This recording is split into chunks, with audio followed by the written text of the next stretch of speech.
the essence of who we are.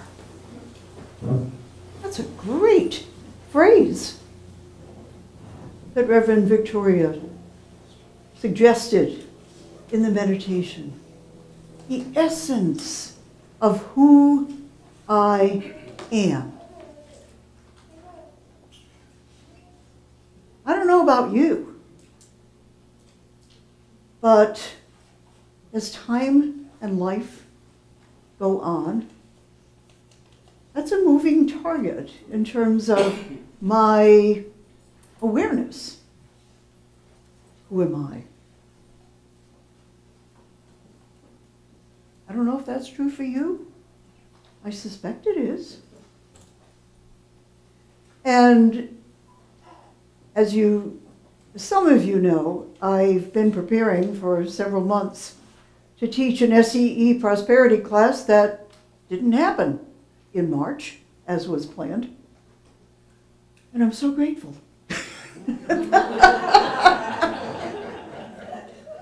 I wasn't ready yet. I mean, it's been a whole new path, and I'm just having so much fun exploring. So, in preparation for that, it will now happen in June.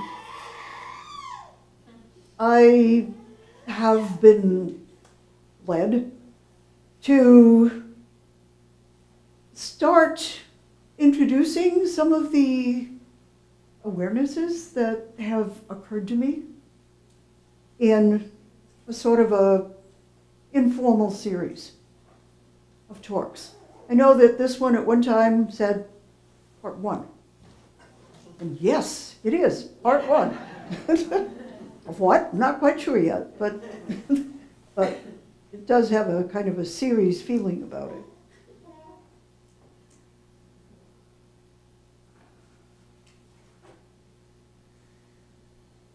Nancy had on a program on the television that was interesting. I wouldn't watch television if it was up to me. But I've gotten to watch some very interesting television in spending time with my wife since her accident, because she's had trouble getting back to being able to read.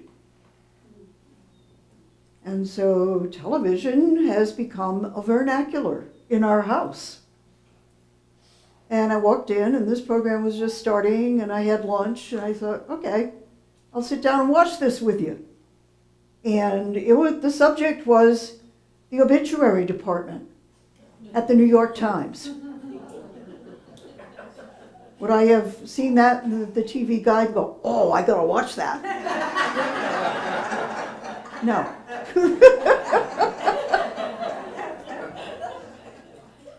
But it was really interesting, as is often the case in documentaries.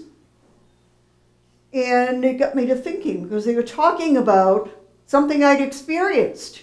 When my wife Ellen died in 2008, Ellen had been a first in so many ways. She'd grown up in the slums, she had been homeless, she had been seriously and visibly physically disabled, and she had gone on, and she was a woman, and she was Jewish back in the 1930s. All of those were major problems if you had any ambition, and she did. And she was gay. So first of all, she got into medical school. The quota at the time was 2 slots in every school for women, minorities, people with disabilities. She got into a medical school. She got thrown out because they discovered she was gay.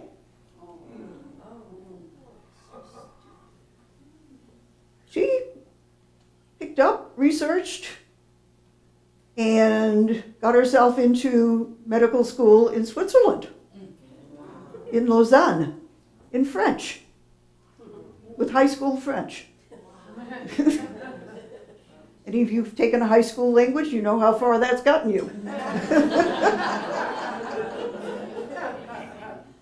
She came back and interned at Kings County, a public hospital in New York, where she spent a whole rotation with a paralyzed right arm, delivering babies.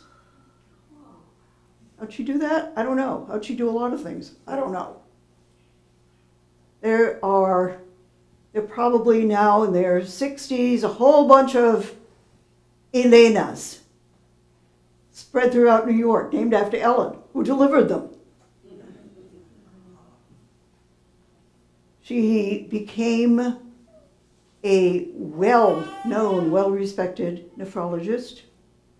She was on the faculty of Columbia University Medical School. Her residents and interns have told me over and over and over again how she changed their lives and their practice and their calling with the love and the caring that she taught them for patients. She became a wealthy woman. She was a philanthropist.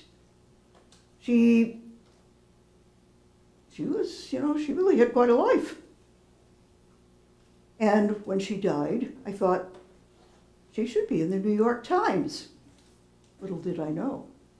I called the Times. They basically said, no, she's nobody.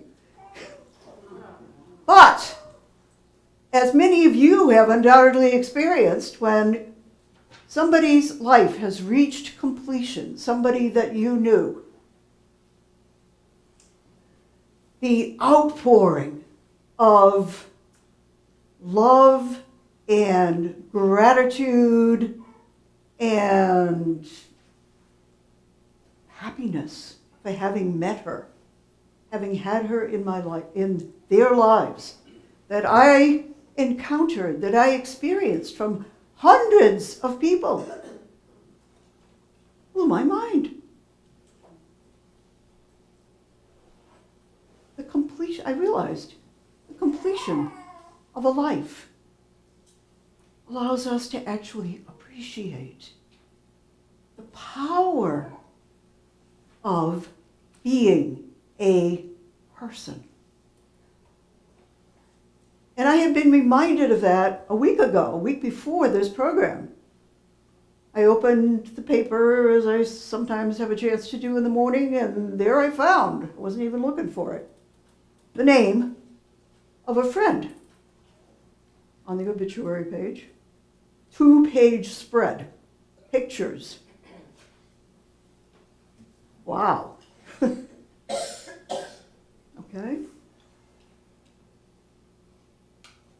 And it was the same phenomenon. The guy's name was Eli. He was as poor as a church mouse. We knew him in Oakland. He was gay. He was extraordinarily anxious, timid, fearful. He was also a really, loving friend, caring friend. Although his fear took over everything. Like when I'd been corresponding with Ellen and I was going to New York to meet her, he told me 25 times, if he told me once, what if she's an axe murderer? Well, I've been talking to her on the phone for 2 months. Didn't seem like she was, but he was terrified. He would never have gone and met her. I did. She wasn't. She moved back to Berkeley after a little bit of time, and we both became friends with Eli. Eli often didn't have enough money to make it through the end of the month and eat. He spent a lot of meals at our house. He was a good friend, and he was interesting, and one day he invited us over to his house, which was a little scrubby bungalow in a kind of area of Oakland. And we were blown away. Because in this dingy little bitty house, there were quilts piled up from floor to ceiling. And there were all kinds of American folk stuff, apple peelers and tools, all kinds of tasks that nobody knew what they were anymore. You've seen the type of stuff, cast iron, everything. And then he opened a door and led us into the building he'd built on the rest of the tiny lot in Oakland. Beside his house was a 2-story brick building, climate controlled, floor to ceiling, wall to wall, filled with quilts. He was in his mid-60s. I mean, like, okay, so he's, well, not only very anxious, he's also obsessive compulsive. It was a really overwhelming collection. And he talked to us a little bit about it. They were all quilts by African American women who he had visited and whose work he appreciated. He bought the quilts with what, I don't know. He brought them back to Oakland and he stored them. And he studied them. And he found the patterns, the cultural patterns. He determined which of these quilters were actually fabulously talented artists. He gave them names because they were afraid that of being famous. He made them famous. And we had no idea the extent of this until I read the obituary a week ago. He had just died at 82. His collection in his house and building is now a nationally acclaimed quilt museum. He single-handedly established worldwide in academic artistic circles the field of African American quilting. Some of the women, some of these poor women whom he had nurtured, have become wealthy, famous artists because of his work. Eli? His life is over as the details come out. Those of us who knew him are like, oh my God. Yeah, it's totally plausible, but who would have ever thought? How could he do so much with only himself? He had no resources. He grew up in poverty in Brooklyn. He had gone to college, but he never made a career for himself.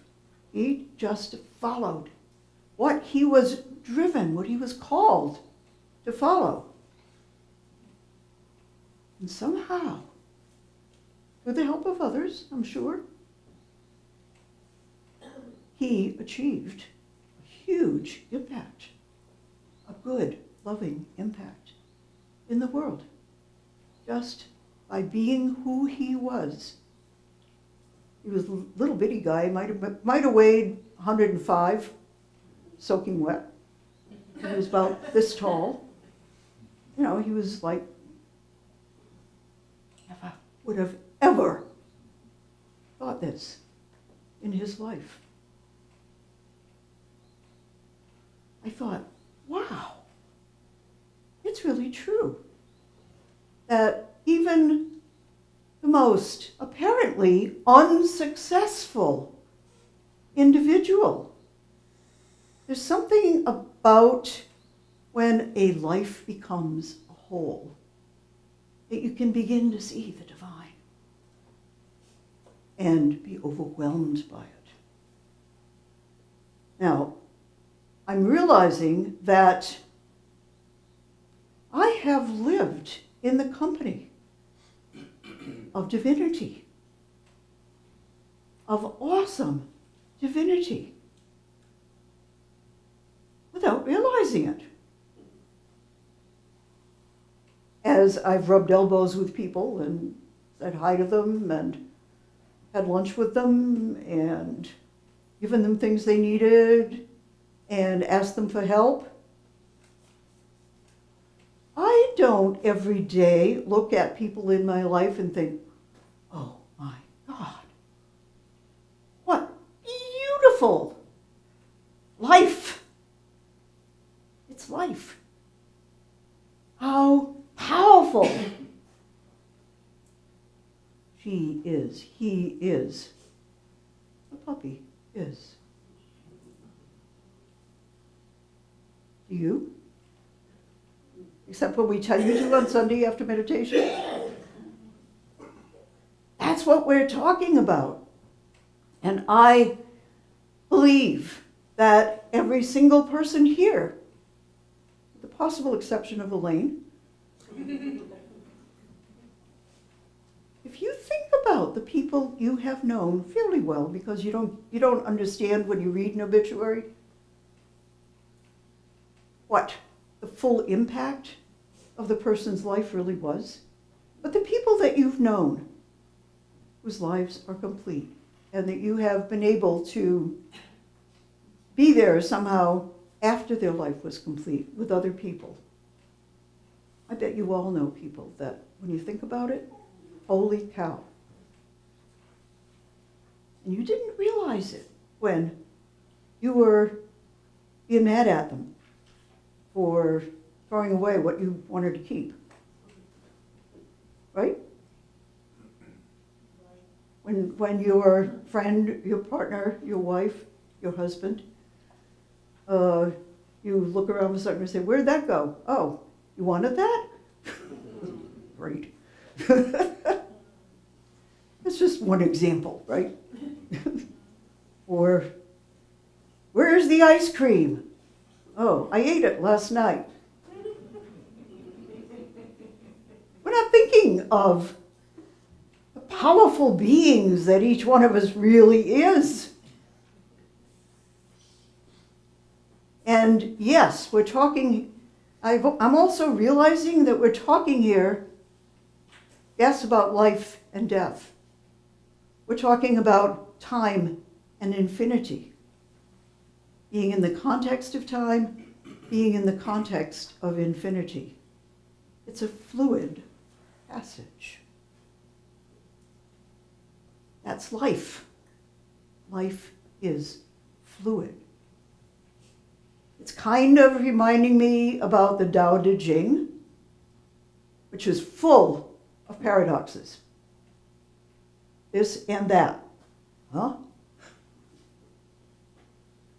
It is reminding me that what we experience in this life, whatever the appearances may be, it's all God. We are all God. The appearances don't mean anything. If you have lost somebody you love, you know that.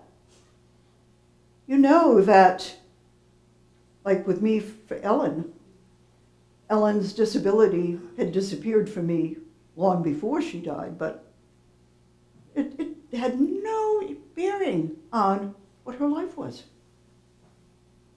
Likewise for Eli. I mean, he was really disabled in a lot of ways. But he was the magnificent being that he was. Made me think of my maternal grandfather, who was always a blank. I didn't even know his name.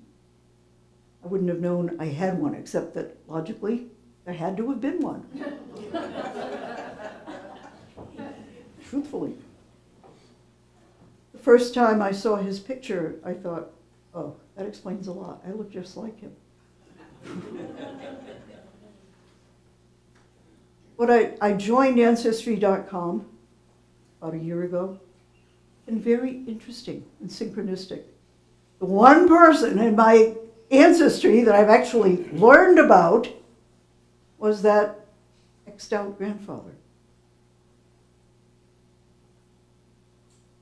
He didn't, as it turned out, he didn't have a single name. He had two names and he went by both of them in different contexts, and people were talking about him under different names.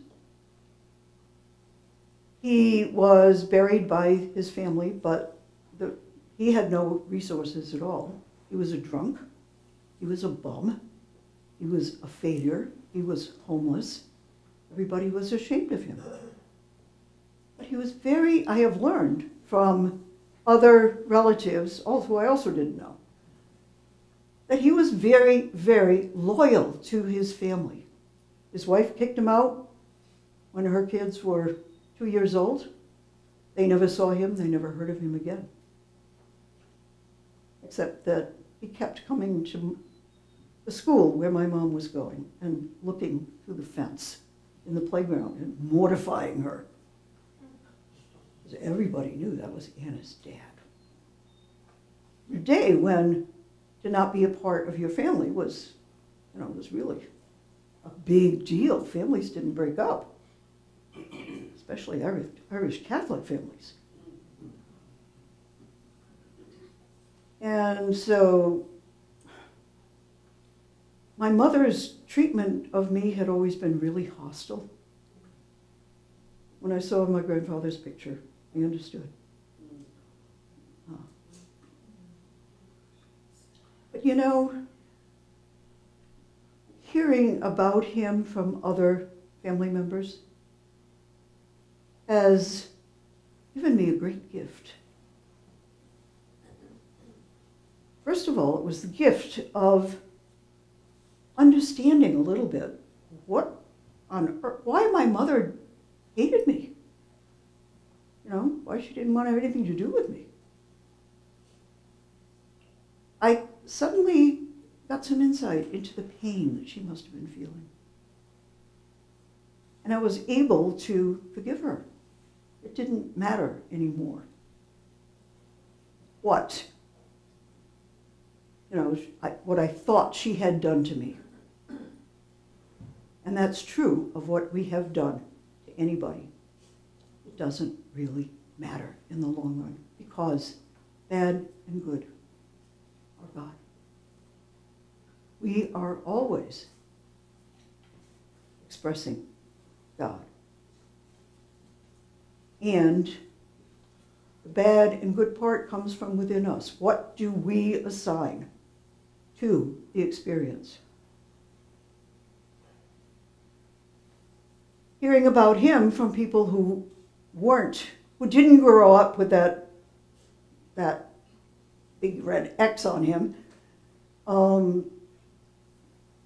has given me the perspective, since his life is over, that he had great power on the people, that he had a huge impact, even though, he ended up homeless. He had a huge impact on the people who knew him. They did bury him in a family grave. They didn't mark the grave because it was already his baby brother's grave. So I have visited his grave many times without even knowing it. It's just really interesting to realize, okay, you can't X out somebody. They are as I am. And for me, what I have derived from getting to know him, even though vicariously, is an understanding that, okay, that none of that matters in infinity. That his passion, his love of fun, I can take those and use them positively as role models. And I can use the understanding of pain that has come from that for me to help others in my life. I can turn that into a gift. And it feels wonderful to be able to do that. It was a life-changing understanding for me. It made me much less judgmental, spontaneously judgmental about appearances. We all, whatever we do, we can't not be. We can't not be who we are. We can't not impact the world around us. And we can't do it wrong.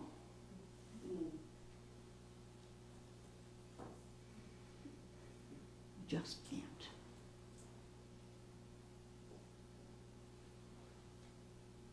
What difference does that understanding make when you think about it? In your perception of yourself, of your power, of your possibilities.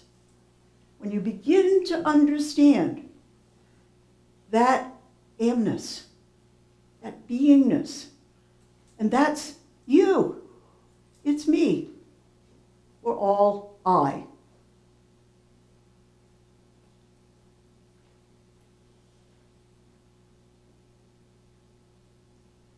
I invite you this week, think about somebody whose life is complete, that you have known. Think about what you have learned from other people about that person that you didn't necessarily experience in the moment with them.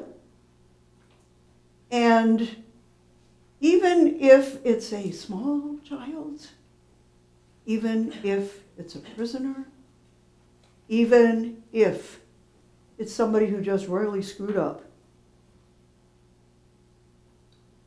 when that person left, there was a big hole in reality for people who had experienced that person. And that hole transcended whatever annoyances or nastiness or messes the person created. And use that as a way of connecting with the awesomeness of who we all are. Every one of you included. And so it is.